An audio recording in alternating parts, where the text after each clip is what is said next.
വീട്ടിലെ ജോലികളൊക്കെ ചെയ്യിപ്പിക്കും. പിന്നെ ഓരോ ആളുകളുടെയും വക തല്ല് കളിയാക്കൽ. തല്ലുന്നതിന് അങ്ങനെ കാരണങ്ങളൊന്നും ഉണ്ടാകാറില്ല. മുറ്റത്ത് കാക്ക കരഞ്ഞ തല്ലും, അടുക്കളയിൽ പാത്രം അനങ്ങുന്ന ശബ്ദം കേട്ട തല്ലും, വീട്ടിൽ പൂച്ച കയറി, പട്ടി വന്നാൽ. ഇനി ഇതൊന്നുമില്ലെങ്കിൽ കറികൾക്ക് ഉപ്പ് കൂടി കുറഞ്ഞു, ഇനി ഇതൊന്നും കിട്ടിയില്ലെങ്കിൽ നിനക്ക് വെറുതെ ഇരിക്കട്ടെ എന്നും പറഞ്ഞു വരെ തല്ലും. ഇതൊക്കെ എന്നെ പ്രസവിച്ച സ്ത്രീയാണ് കൂടുതൽ ചെയ്യാറ്. എന്നെ വിഷമിപ്പിക്കുന്നതാണ് അമ്മയുടെ ഏറ്റവും പ്രധാനപ്പെട്ട വിനോദം. വിങ്ങി കരഞ്ഞു പോയി തുളസി. അച്ചുവിന്റെ കണ്ണുകളും നിറഞ്ഞു തൂവി. ഇങ്ങനെ ഒരു അമ്മ ഉള്ളതിലും നല്ലത് അനാഥയായിരിക്കുന്നതാണെന്ന് അച്ചുവിന് ആ സമയം തോന്നി. തന്റെ അനാഥത്വത്തിൽ ആദ്യമായി അവൾ സന്തോഷിച്ചു. മാധു. മാധവ് ചോറ് കഴിച്ചുകൊണ്ടിരിക്കുമ്പോഴായിരുന്നു വാര്യർ അവനെ വിളിച്ചത്. അച്ഛനെ അവൻ മുഖമുയർത്തി അത്രയും ഗൗരവത്തോടെ ഒന്ന് നോക്കി. നിന്റെ കല്യാണം നോക്കുന്നുണ്ട്, ഒരു കുട്ടി ഒത്തു വന്നിട്ടുണ്ട്.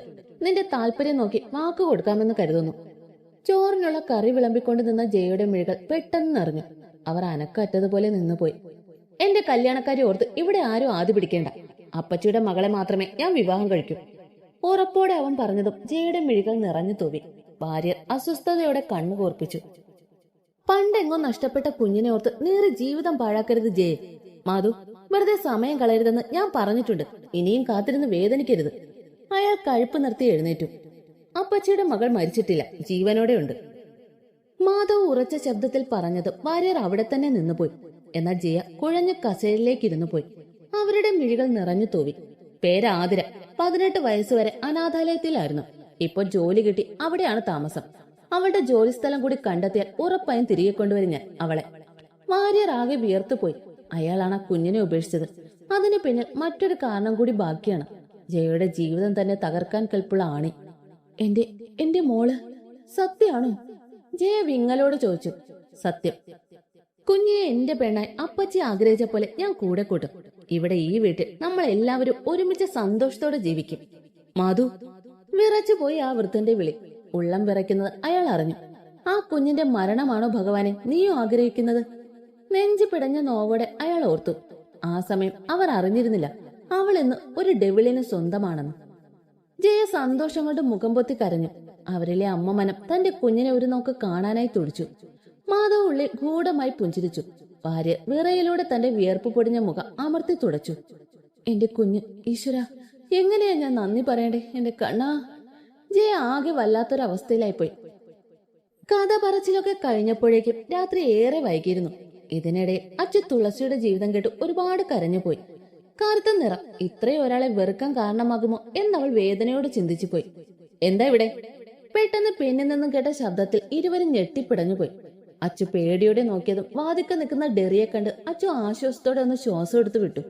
മനുഷ്യന്റെ ഉള്ള ജീവൻ പോയി. എന്റെ ഇച്ചായി, ഒന്ന് പതുക്കെ വിളിച്ചൂടെ? അച്ചു ദയനീയമായി പറഞ്ഞതും ഡെറി ഗൗരവത്തോടെ നോക്കിയത് തലയും കുമ്പിട്ട് നിൽക്കുന്ന തുളസിയാണ്. അവൾക്ക് അവിടെ നിന്നും ഒന്ന് ഓടിപ്പോകാൻ തോന്നിപ്പോയി. ഇവൾക്കെന്താ ഇവിടെ കാര്യം? നിന്റെ ജോലി കിച്ചണിലല്ലേ? നിന്റെ റൂമിൽ പോകാതെ എന്തിനാ ഇവിടേക്ക് വന്നത്? അവന്റെ ചോദ്യം കേട്ട് അച്ചുവിന്റെ ചുണ്ടുകൾ കൂർത്തുപോയി. തുളസി ആകെ ഉത്തരമില്ലാതെ നിന്നുപോയി. തുളസി, ഇവിടെ ചില റൂൾസ് ഉണ്ട്, അതൊന്നും ബ്രേക്ക് ചെയ്യാൻ പാടില്ല. ജോലിക്കാർ അവരുടെ സ്ഥാനം മറന്ന് വീട്ടുകാരുടെ ഒപ്പം കൂടാൻ ശ്രമിക്കരുത്. അത് തനിക്ക് നല്ലതിനാവില്ല. ഞാൻ അച്ചു വിളിച്ചപ്പോൾ എക്സ്ക്യൂസ് മീ, അച്ചുവോ? Call madam. നിന്നെ സഹായിച്ചു എന്ന് കരുതി തലയിൽ കയറാൻ വരരുത്, മനസ്സിലായോ? ഡെറി നിറഞ്ഞ ദേഷ്യത്തോടെ പറഞ്ഞതും തുളസി ആകെ തറഞ്ഞു നിന്നുപോയി. അച്ചു അത്ഭുതത്തോടെയാണ് അവനെ നോക്കിയത്. അവനിൽ നിന്നും അവൾ ഇത്തരം ഒന്നും പ്രതീക്ഷിച്ചിരുന്നില്ല. അതിന്റെ ഞെട്ടൽ അവളെ വിട്ടു പോയില്ല. സോറി സർ, അറിഞ്ഞുകൊണ്ടല്ല, മാഡം വിളിച്ചപ്പോ. ഇനി ഇത് ആവർത്തിക്കില്ല. വിങ്ങിപ്പൊട്ടി അവൾ പറഞ്ഞതും അച്ഛൻ ആ പെണ്ണിനോട് അലിവ് തോന്നി. ഇനി കൂടുതൽ നിന്ന് വിശദീകരിക്കണ്ട, പോവാൻ നോക്ക്. അവൻ കടുപ്പത്തോടെ പറഞ്ഞതും അവൾ വേഗം അവിടെ നിന്നും ഇറങ്ങി. ഇച്ചായി, നോക്കൂ കുഞ്ഞി, നീ എന്റെ പെങ്ങളാണ്, എന്റെ ഡെവിയുടെ പെണ്ണ്. അതുകൊണ്ട് നിന്നോട് ഞാൻ സോഫ്റ്റ് ആയി ബിഹേവ് ചെയ്യും പോലെ മറ്റുള്ളവരോട് പറ്റില്ല. അവൾ ഒരു പാവാണ്, പഠിക്കാൻ ഒത്തിരി മോഹമുണ്ട് അതിന്. ഈ വീട്ടിലെ അടുക്കള തളച്ചിടണോ അതിനെ? കുഞ്ഞി, കാര്യമറിയാതെ സംസാരിക്കരുത്. ആ പെണ്ണിനെ ഞാൻ ഇവിടെ പിടിച്ചു കെട്ടിയിട്ടേക്കുമല്ല. അതിനെങ്ങോട്ട് വേണമെങ്കിലും പോവാം. ഒരു ജോലി തരുമോ എന്ന് ചോദിച്ച് ഞാൻ അത് കൊടുത്തു എന്ന് കരുതി ആരും പരിധികൾ ലംഘിക്കാൻ പാടില്ല. ഇച്ച ഇങ്ങനെയൊന്നും പറയല്ലേ, പാവമല്ലേ അവൾ. എനിക്ക് ഈ വീട്ടിലെ ഒറ്റപ്പെടൽ പോലും മാറിയത് അവൾ വന്നതിന് ശേഷമാണ്. കൂട്ടുകാരി അല്ല, സഹോദരി. അങ്ങനെ ഒരു സ്നേഹമാണ് എനിക്ക് ആ കുട്ടിയോട്. ആതിര, നീ വെറുതെ ഓരോ കുടുക്കിച്ചെന്ന് ചാടരുത്. ചുറ്റും ശത്രുക്കൾ ഉള്ളതാണ്. ഇന്ന് സ്നേഹം കാണിക്കുന്നവർ നാളെ കഴുത്തി കയറിട്ട് മുറിക്കില്ല എന്ന് എന്താ ഉറപ്പ്?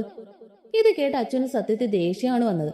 അവൾ ഒന്നും മിണ്ടാതെ അവനിൽ നിന്നും മുഖം തിരിച്ചുകൊണ്ട് നേരെ തന്റെ റൂമിലേക്ക് വെച്ച് പിടിച്ചു. അവളുടെ ദേഷ്യം കണ്ട ഡെറിക്കുള്ളിൽ ഒരു വിഷമം തോന്നി. തുളസി പാവാണെന്ന് അവനും അറിയാം. പക്ഷെ അച്ചുവിനോട് അവൾ ഇങ്ങനെ സ്വാതന്ത്ര്യം കാണിക്കുന്നത് ദേവിക്ക് ഇഷ്ടാകില്ല. ചിലപ്പോൾ ഈ ഒരു കാരണം കൊണ്ട് അവളെ അവൻ ഇവിടെ നിന്ന് ഒഴിവാക്കിയാൽ അതിന് പോകാൻ മറ്റൊരിടയില്ല. പിന്നെ അവൾക്ക് ഈ വീട്ടിലെ സ്ഥാനം എന്താണെന്ന് ഒരു ഓർമ്മപ്പെടുത്തൽ കൂടിയായിരുന്നു ഇത്. സങ്കടത്തോടെ ഡോറും വലിച്ചു തുറന്ന് അകത്തേക്ക് വന്ന അച്ചു കൺമുന്നിലെ കാഴ്ച കണ്ട് തറഞ്ഞു നിന്ന് പോയി. അവളെ കാത്തുന്ന പോലെ ഇരിക്കുന്നവനെ കണ്ട് അവൾക്ക് അപകടം മണത്തു. എഴുതിയ പേപ്പറൊക്കെ സ്റ്റഡി റൂമിലാണ്. അന്നേരത്തെ ദേഷ്യത്തിൽ എടുക്കാനും മറന്നുപോയി. പഠിച്ചതൊക്കെ കാണാതെ പറഞ്ഞു കേൾപ്പിക്കണം എന്നവൻ പറഞ്ഞു തോർത്തപ്പോൾ തന്നെ അവളുടെ തൊണ്ട വരണ്ടു. എഴുതിയോ? കടുപ്പമേറിയ ആ ചോദ്യത്തിൽ തന്നെ അച്ചു പാതിയില്ലാതെയായി. അത് എഴുതി. അവൾ എങ്ങനെയൊക്കെയോ പറഞ്ഞൊപ്പിച്ചു. എങ്കിൽ പഠിച്ചതൊക്കെ ഒന്ന് പറഞ്ഞു കേൾപ്പിക്കേ. അച്ചു ഉമിനീർ ഇറക്കിക്കൊണ്ട് വോൾ ക്ലോക്കിലേക്ക് ഒന്ന് നോക്കി. സമയം വെളുപ്പിന് 2 മണിയായിട്ടുണ്ട്. ഈ സമയം വരെ ഇയാൾ ഉറക്കമില്ലാതെ തന്നെ നോക്കിയിരിക്കുമെന്ന് അവൾ ചിന്തിച്ചില്ല. അതുകൊണ്ട് തന്നെ വെറുതെ എഴുതിപ്പോയതല്ലാതെ അതൊന്നും പഠിച്ചതുമില്ല. അത് നാളെ. അവൾ നിന്ന് വെക്കി. അവൻ തീക്ഷ്ണമായി അവളെ നോക്കിയിരുന്നു. വിറച്ചു പോയി അവൾ. പെട്ടെന്ന് ഡെവി തന്റെ മുമ്പിലിരുന്ന ലാപ്പ് അവൾക്ക് നേരെ തിരിച്ചു വെച്ചു. അതിലേക്ക് നോക്കി അച്ചുവിന്റെ കണ്ണ് രണ്ടും മിഴിഞ്ഞു പോയി. തുളസിയും താനും കൂടി എഴുതുന്നതും പറയുന്നതും ഒക്കെ അതിലുണ്ട്. അച്ചു ഇപ്പൊ കരയും പോലെ അവനെ നോക്കി കണ്ണു നിറച്ചു. വെറുതെ കരഞ്ഞാൽ. അതോടെ അവൾ തന്റെ നിറഞ്ഞ കണ്ണ് അമർത്തി തുടച്ചു. പൂക്കുല പോലെ നിന്ന് തുള്ളി വിറച്ചു പെണ്ണ്. അവൻ അവളെ തന്നെ രൂക്ഷമായി നോക്കിയതും അവൾ അവന് മുമ്പിൽ നിന്ന് വിയർത്തു. Look at me. നിലത്തേക്ക് നോക്കി നിൽക്കുന്നവളെ കണ്ട് അവന്റെ മുഖം കൂടുതൽ ഗൗരവത്തിലായി. അച്ചു പതിയെ മുഖം ഉയർത്തി അവനെ പേടിയോടെ നോക്കി. ഞാൻ ഇനി ചെയ്യില്ല. അറിയാതെ. ഷടപ്പ്. അറിയാതെ? നീ അറിയാതെ സംഭവിച്ചു അല്ലേ? ഒരുത്തിയെ വിളിച്ച് കൂടെ ഇരുത്തി സ്വന്തം ജോലി പങ്കിട്ട് കൊടുത്തത് അറിയാതെയാണോ? കൂടുതൽ പേടിയോടെ അവൾ അവനെ നോക്കി. വല്ലാത്ത ദുർഗുണം പിടിച്ച സ്വഭാവമാണ് അവൻ എന്നവൾ പേടിയോടെ ഓർത്തുപോയി. കൂട്ടുപ്രതി നാളെ എനിക്ക് മുമ്പിൽ വന്നിരിക്കണം. ശിക്ഷ രണ്ടിനും ഒരുപോലെ ആയിരിക്കും. അവൻ അങ്ങനെ പറഞ്ഞതും തുളസിയുടെ കാര്യോർത്ത് അവൾ ആകെ വിഷമിച്ചു. പാവത്തിനെ കൂടി ഇതിൽ വലിച്ചിടേണ്ടിയിരുന്നില്ല എന്ന് സങ്കടത്തോടെ ഓർത്തുപോയി അവൾ. അച്ചു ആകെ ധർമ്മസങ്കടത്തിലായി. അവൾക്ക് എന്ത് ചെയ്യണം, എങ്ങനെ തുളസിയെ രക്ഷിക്കും എന്നൊരു പിടിയും കിട്ടിയില്ല. വെറുതെ അവിടെ മിഴിച്ചു നിൽക്കാതെ ഒന്ന് കിടക്കാൻ നോക്ക്. നാളെ കരുതിയിരുന്നോ രണ്ടും. ദേവി യാതൊരു ദയമില്ലാതെ പറഞ്ഞതും അച്ചു അവിടെ തന്നെ വേരുറച്ചതുപോലെ നിന്നുപോയി. അവൾ ചിന്തിച്ചു നിൽക്കുന്നത് കണ്ടതും കാലി മൂത്തവൻ അവൾക്ക് നേരെ ചെന്ന് അവളെ പൊക്കിയെടുത്ത് ബെഡിലേക്ക് എറിഞ്ഞു. അപ്പോഴാണ് അവൾക്ക് ബോധം വന്നത്. അവനെ അവൾ പേടിയോടെ നോക്കിയപ്പോഴേക്കും അവൻ അവൾക്ക് മേലെ ചാഞ്ഞു കിടന്നു കഴിഞ്ഞിരുന്നു. അവളുടെ വിറയ്ക്കുന്ന ചുണ്ടിലായി അവന്റെ മിഴികൾ പൊരുത്തതും അവൾ ഒന്ന് വിറച്ചുപോയി. അവന്റെ മിഴികൾ വശ്യമായി ഒന്ന് തിളങ്ങി. അച്ചു ആകെ പരവേശപ്പെട്ടു പോയി. നോക്കി കൊല്ലുക എന്നൊക്കെ പറഞ്ഞാൽ ഇതാണെന്ന് അവൾക്ക് തോന്നി. പേടിയാണോ അതോ മറ്റെന്തെങ്കിലും ആണോ എന്നറിയാതെ അവൾ അവനെ പരവേശത്തോടെ നോക്കി. ഈ ചെകുത്താന്റെ ഉള്ളിൽ എവിടെയോ താനുണ്ടെന്ന് ഒരു തോന്നൽ. അതാണ് ഇന്ന് അവളുടെ ജീവിതത്തിന്റെ പ്രതീക്ഷയും. ഹൃദയം ആ ഒരുവനെ വിശ്വസിക്കാൻ പറയുമ്പോൾ ബുദ്ധി എതിർക്കുന്നു. അയാൾക്കൊരു കുഞ്ഞിനെ കൊടുത്തു കഴിഞ്ഞാൽ നീ വീണ്ടും അനാഥയായി പോകും എന്നൊരു ചിന്ത അവൾക്കുള്ളിൽ ഉറങ്ങിക്കിടന്നിരുന്നു. വെറുതെ ഓരോന്ന് ചിന്തിച്ചുകൂടി ഈ കുഞ്ഞിത്തല പോയിക്കേണ്ട. നിന്റെ വിശ്വാസങ്ങൾ ഒരിക്കലും ശരിയാകണമെന്നില്ല എന്ന് കരുതി എല്ലാ വിശ്വാസങ്ങളും തെറ്റാകണമെന്നുമില്ല. അവളുടെ മിഴികളിൽ ആഴ്ന്നിറങ്ങിക്കൊണ്ട് അവൻ ഉറപ്പോടെ പറഞ്ഞതും അവൾ പിടഞ്ഞുകൊണ്ട് അവനെ നോക്കി. എന്താണ് അവൻ ഉദ്ദേശിച്ചതെന്ന് അവൾക്ക് മനസ്സിലായതേയില്ല. തന്നെ സ്നേഹിച്ച് കൂടെ നിർത്തുമെന്നോ അത് ഉപേക്ഷിക്കുമെന്നോ? എന്താണ് ഇതിനർത്ഥം? അവളുടെ മനസ്സ് നൂല് പൊട്ടിയ പട്ടം പോലെ എങ്ങോട്ടെന്നില്ലാതെ പറഞ്ഞു. എന്നെ നോക്ക്. ഞാൻ അടുത്തുള്ളപ്പോൾ മറ്റൊന്നിനെ കുറിച്ച് നീ ചിന്തിക്കാൻ പാടില്ല. അതെനിക്കിഷ്ടമല്ല. ഞാൻ മാത്രം, എന്നും എപ്പോഴും ഞാൻ മാത്രമായിരിക്കണം നിന്റെ ചിന്തകളിലും മനസ്സിലും. ഇതൊരിക്കൽ കൂടി എന്നെ കൊണ്ട് പറയിക്കരുത്. അവളുടെ കഴുത്തിലെ കുഞ്ഞു താലി കടിച്ചെടുത്തുകൊണ്ട് അവൻ അവളുടെ മുഖത്തിന് നേരെ ഉയർന്നു വന്നു. ഇതെന്താണെന്ന്, ഇതിന്റെ മൂല്യം എന്താണെന്ന് ഒരിക്കലും മറന്നു പോവാൻ പാടില്ല. ഒരിക്കൽ കൂടി നീ ഇത് എന്നെ കൊണ്ട് പറയിക്കരുത്. എല്ലാ ചോദ്യങ്ങൾക്കും ഉത്തരം ലഭിക്കണമെന്നില്ല. ചിലതൊക്കെ സ്വയം മനസ്സിലാക്കേണ്ടതാണ്. സത്യം പറയട്ടെ, എനിക്കൊന്നും മനസ്സിലാകുന്നില്ല. ഞാൻ എന്താണ് വിശ്വസിക്കേണ്ടത്? നിങ്ങൾക്കെല്ലാം തമാശയായിരിക്കാം. എനിക്ക് എന്റെ ജീവിതമാണ്, മുന്നോട്ടുള്ള പ്രതീക്ഷയാണ്. ചിലപ്പോൾ തോന്നും നിങ്ങൾക്ക് എന്നോട് ഭയങ്കര സ്നേഹമാണെന്ന്. മറ്റു ചിലപ്പോൾ തോന്നും എല്ലാം വെറുമൊരു. ബാക്കി പറയാനാകാതെ അവൾ മിഴികൾ താഴ്ത്തി. അത്രയും ദേഷ്യം അവന്റെ കണ്ണുകളിലുണ്ടായിരുന്നു. നിനക്ക് ഇഷ്ടമുള്ളത് നിനക്ക് വിശ്വസിക്കാം. അതിന് എന്തു തന്നെയായാലും അതൊന്നും എന്നെ ബാധിക്കില്ല. അവന്റെ ഉറച്ച വാക്കുകൾക്ക് മുമ്പ് അവൾക്ക് ഉത്തരം മുട്ടിപ്പോയി. എന്ത് പറയണം, എങ്ങനെ പറയണം എന്ന് പോലും മറന്നുപോയൊരവസ്ഥ. മനസ്സിന്റെ നിയന്ത്രണം വിട്ട് അവളുടെ മിഴികൾ കുതിച്ചൊഴുകി. അവൻ തീക്ഷ്ണമായ തന്റെ മിഴികൾ കുറുക്കി അവളെ ഒന്ന് നോക്കി. അതൊരു താക്കീതായിരുന്നു. വെറുതെ കരയരുതെന്ന് അവൻ തന്നോട് പറയാതെ പറയും പോലെ തോന്നി അവൾക്ക്. എന്തിനോ സങ്കടം സഹിക്കാനാവുന്നില്ല. ചിലപ്പോൾ താൻ ആഗ്രഹിച്ചത് അവനിൽ നിന്ന് കേൾക്കാൻ സാധിക്കാത്തതിന്റെ നിരാശയാകാം. എന്നാലും എന്തോ സഹിക്കാനാവുന്നില്ല. സ്വപ്നം കണ്ട് കഴിഞ്ഞെങ്കിൽ കിടന്നുറങ്ങാൻ നോക്ക്. നാളെ രാവിലെ തന്നെ സ്റ്റഡി റൂമിലേക്ക് വന്നേക്കണം. സബ്ജക്റ്റ് അറിയാലോ. കടുപ്പത്തോടെ അവൻ പറഞ്ഞത് അവൾ വേഗം ശരിയെന്ന പോലെ തലയാട്ടിക്കൊണ്ട് വേഗം മറുവശം തിരിഞ്ഞു കിടന്നു. അവളുടെ മനസ്സിൽ ആകെ ഒരു മടുപ്പ് തോന്നി. കണ്ണുകൾ അടഞ്ഞു പോകുമ്പോൾ തന്നെ വരിഞ്ഞു മുറുക്കി നെഞ്ചോട് ചേർക്കുന്നവന്റെ കൈകളെ അവളും തിരിച്ചറിയുന്നുണ്ടായിരുന്നു. രാവിലെ 5 മണിക്ക് അടുക്കളയിൽ കയറിയതാണ് തുളസി. രാത്രി ഏറെ വൈകി കിടന്നത് കൊണ്ട് തന്നെ അവളെ നല്ല ഉറക്കക്ഷീണമുണ്ടായിരുന്നു. ചെയ്തിട്ടും തീരാത്ത അത്രയും ജോലികൾ അവിടെ ഉണ്ടായിരുന്നു. ഉറക്കപ്രശ്നം കൊണ്ട് ശരീരത്തിനുണ്ടായ തളർച്ച ഒഴിച്ചാൽ അവൾക്ക് അതൊന്നും ഒരു ബുദ്ധിമുട്ടായി തോന്നിയതേയില്ല. ഇതിനേക്കാൾ വലുതാണ് സ്വന്തം വീട്ടിൽ താൻ അനുഭവിച്ചു കൂട്ടിയിരുന്നത്. കരയാനോ ഒന്ന് ഉറക്കി ചിരിക്കാനോ പോലും അവകാശമില്ലായിരുന്നു. കൂടെ ക്രൂരമായി ശരീരം വേദനിപ്പിക്കും, ഭക്ഷണവും തരില്ല. അതൊക്കെ വെച്ച് നോക്കുമ്പോൾ ഇവിടെ അവൾക്ക് സ്വർഗം തന്നെയായിരുന്നു. തുളസി, നിന്നെ ഡേവി സാർ വിളിക്കുന്നു. അവിടെ ഉണ്ടായിരുന്ന ജോലിക്കാരിൽ ഒരാൾ വന്ന് പറഞ്ഞതും സത്യത്തിൽ തുളസിയുടെ ഹൃദയം ഒന്ന് വിറച്ചുപോയി. അത്രയും ഭയമാണ് അവൾക്ക് ആ ഒരുവനെ. അവന്റെ നോട്ടവും ഭാവവും എല്ലാം അവൾക്ക് ഭയമാണ്. എന്തിനാകും തന്നെ അദ്ദേഹം വിളിക്കുന്നത്? എന്തെങ്കിലും തെറ്റ് തന്റെ കയ്യിൽ നിന്ന് സംഭവിച്ചു പോയോ എന്ന് ഓർക്കെ അവളെ ഭയം കുതിച്ചുയർന്നു. കൈയും കാലും ഒക്കെ വിറയൽ ബാധിച്ച് അവളെ കൂടുതൽ തളർത്തി. തികഞ്ഞ പേടിയോടെ തുളസി ഹാളിലേക്ക് വന്നു. അവിടെ കുറ്റവാളിയെ പോലെ തല താഴ്ത്തി നിൽക്കുന്ന അച്ചുവിനെ കണ്ടപ്പോ അവളുടെ മനസ്സിൽ ഇതെന്തെന്ന പോലെ സംശയം നിറഞ്ഞു. ഡെവിയെ കണ്ടപ്പോ തന്നെ ആ പെണ്ണിന്റെ പാതി ജീവൻ പോയെന്ന് പറഞ്ഞാൽ മതിയല്ലോ. അത്രയും പേടിയാണ് അവൾക്ക് അവനെ. കൂടെ നിൽക്കുന്ന സാധനം പിന്നെ അതിലും ധൈര്യശാലി ആയതുകൊണ്ട് ആദ്യമേ നിന്ന് വിറച്ചു തുള്ളുന്നുണ്ട്. തുളസി, നിനക്കാരാ സ്റ്റഡി റൂമിൽ കയറാൻ അനുവാദം തന്നത്? തികച്ചും ഗൗരവം നിറഞ്ഞ ആ ചോദ്യത്തിൽ അവൾ ആകെ ഭയന്നു പോയി. ഇതേ സമയം ഹോസ്പിറ്റലിൽ പോകാൻ വേണ്ടി ഒരുങ്ങി ഇറങ്ങി വന്ന ഡെറിയും ഇത് കണ്ടു. കാര്യം അത്ര പന്തിയല്ല എന്ന് തോന്നിയതും അവൻ വേഗം അവർക്കരികിലേക്ക് ചെന്നു.